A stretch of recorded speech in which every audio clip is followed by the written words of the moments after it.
Bonjour à tous. Bien-aimés, j'aimerais qu'on partage quelques pensées autour du passage d'Éphésiens, chapitre 6, à partir du verset 17. Un passage qui nous parle, qui décrit le chrétien comme un soldat. Et comme tout bon soldat, le soldat est toujours revêtu d'une armure pour faire face aux attaques de l'ennemi. Et donc, à partir de Éphésiens, chapitre 6, à partir du verset 10, nous voyons ce que Paul écrit à l'église d'Éphèse. Pour conclure, puisez votre force dans le Seigneur et dans sa grande puissance. Revêtez-vous de l'armure de Dieu, afin de pouvoir tenir ferme contre toutes les ruses du diable. Car nous n'avons pas à lutter contre la chair, contre des êtres de chair et de sang, mais contre les puissances, contre les autorités, contre les pouvoirs de ce monde des ténèbres et contre les esprits du mal dans le monde céleste. C'est pourquoi, verset 13, endossez l'armure que Dieu donne, afin de pouvoir résister aux mauvais jours et tenir jusqu'au bout après avoir fait tout ce qui était possible. Tenez donc ferme et ayez autour de la taille la vérité pour ceinture. Revêtez-vous de la droiture en guise de cuirasse. Ayez pour chaussure à vos pieds la disponibilité à servir l'évangile de paix. En toutes circonstances, saisissez-vous de la foi comme d'un bouclier avec lequel vous pouvez éteindre toutes les flèches enflammées du diable. Prenez le salut pour casque et l'épée de l'esprit, c'est-à-dire la parole de Dieu. Amen.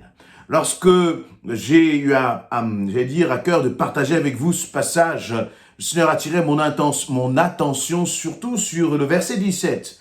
Prenez le salut pour casque. L'épée de l'esprit, c'est-à-dire la parole de Dieu. Puis finalement, en lisant là toutes ces versets avec vous, eh bien, j'ai plusieurs pensées là qui me traversent et je crois sur lesquelles le Saint-Esprit veut t'encourager. Il nous dit au verset 10, puisez votre force dans le Seigneur et dans sa grande puissance. Ça, c'est le verset 10. Puisez votre force dans le Seigneur et dans sa grande puissance. Peut-être que tu es en train de traverser des moments difficiles. Peut-être que tu es en train de t'inquiéter. Peut-être que tu es étudiant et que tu vas avoir là des examens, tu recherches un travail, tu as des problèmes de finances. Peut-être qu'il y a des situations dans ta famille qui sont compliquées à gérer au quotidien. Peut-être que tu es célibataire et que ton célibat te pèse. Peut-être que tu es en couple et tu as des difficultés dans ton mariage. Et tu traverses là des tempêtes. Et tu te dis, mais quelle est la solution? Tu cries au Seigneur.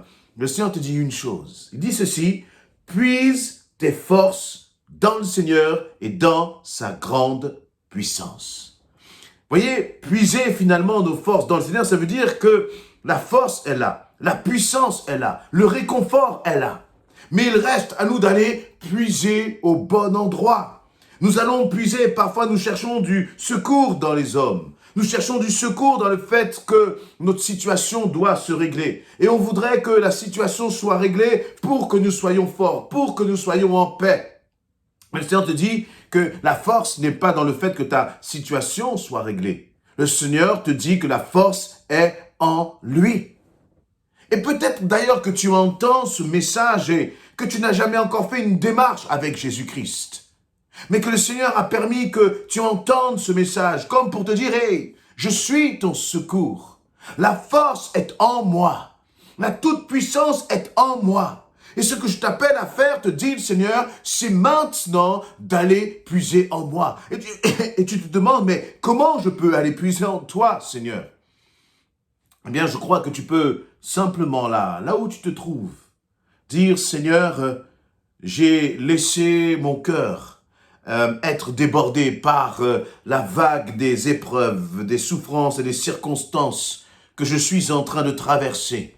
Et Seigneur, par moi-même, je réalise, je confesse que je ne peux pas m'en sortir. Je suis trop faible. Mais je crois qu'en toi, je peux trouver le secours. Je crois qu'en toi, je peux trouver la force. Seigneur Jésus-Christ, manifeste-toi dans ma situation.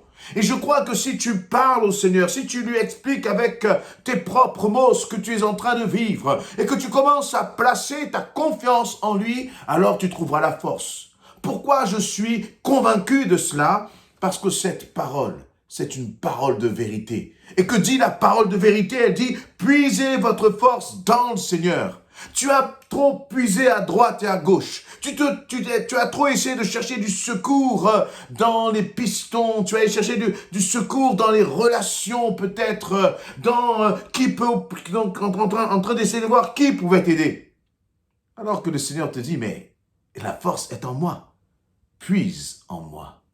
Voyez, puise en moi. Parfois, nous nous approchons du Seigneur en nous lamentant.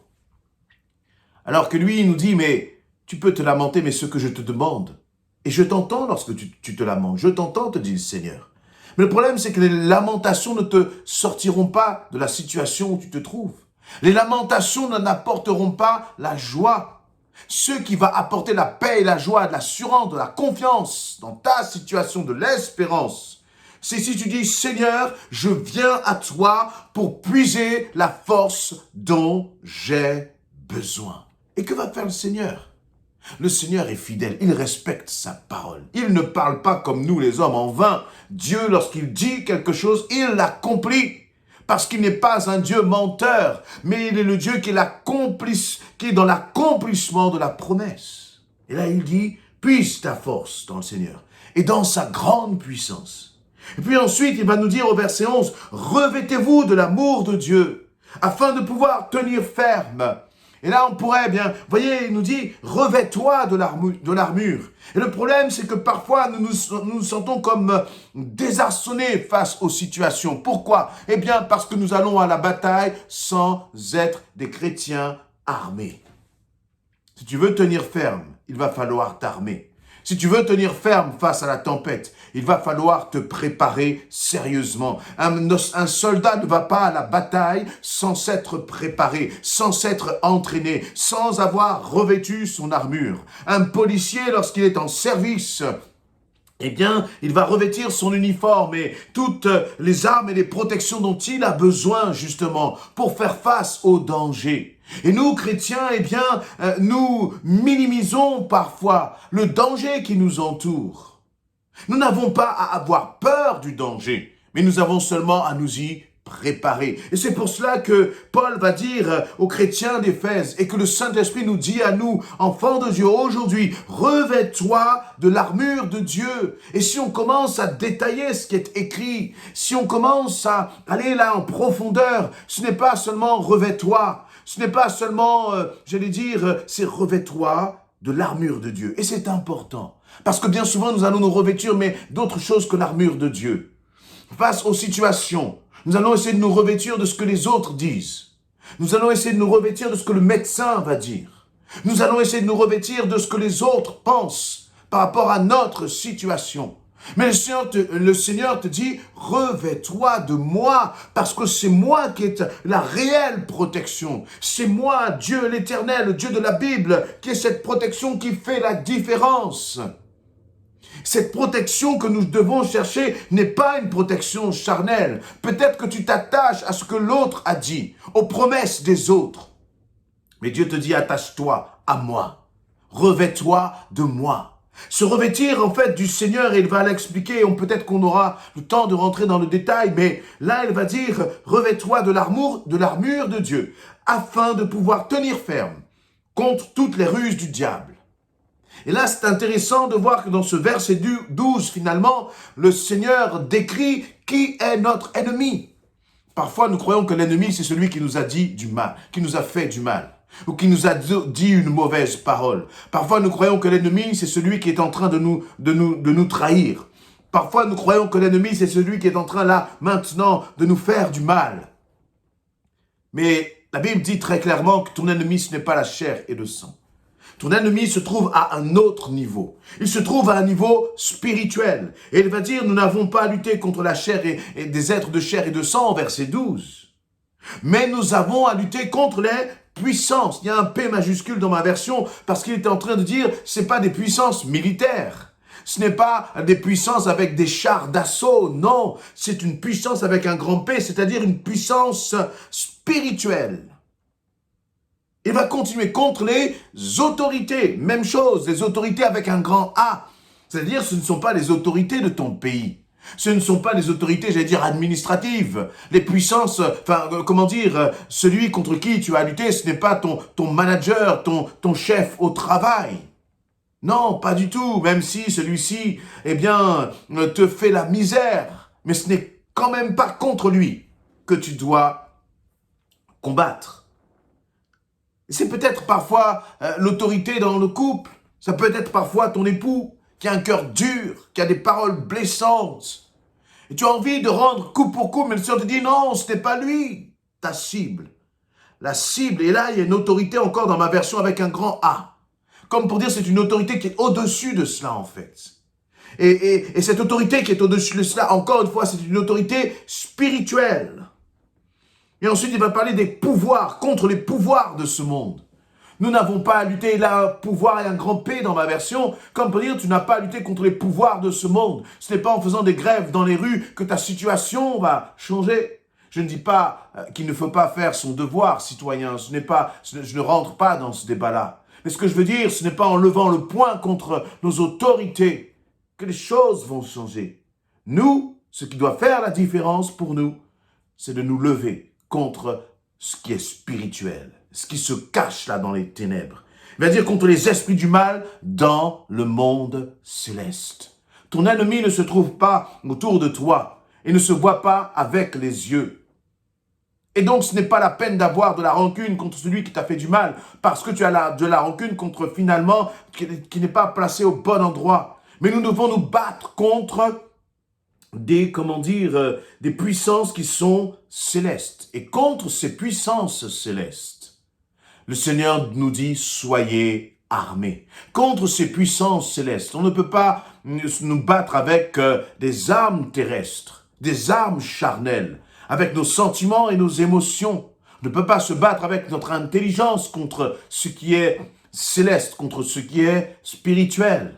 Et c'est pour cela que, la Bible nous enseigne, nous prévient, revêt l'armure de Dieu. Revêt l'armure de Dieu pour faire face à la situation. Trop souvent, nous allons avec nos armures charnelles. Et nous disons, Seigneur, je ne comprends pas pourquoi je suis encore dans telle situation. Je ne comprends pas pourquoi je traverse encore, que mon cœur est encore dans un tel état. Seigneur, je ne comprends pas pourquoi l'autre me fait ceci et l'autre me fait cela. Je ne comprends pas pourquoi les uns et les autres ont de tels agissements à mon égard. Oui, mais tu es en train de te fatiguer, mon frère, ma sœur. Tu vas t'épuiser à essayer de te battre finalement contre le mauvais ennemi. L'ennemi n'est pas l'autre. L'ennemi, il est spirituel. Et le Seigneur te demande de te revêtir de l'armure de Dieu, d'une armure spirituelle, d'une armure qui est céleste. Et c'est seulement à ce prix-là que tu seras victorieux. Nous continuerons là une prochaine fois dans ce sens-là, mais juste sur le verset 13, c'est pourquoi endosser l'armure que Dieu donne, afin de pouvoir résister aux mauvais jours et tenir ferme jusqu'au bout, après avoir fait tout ce qui était possible.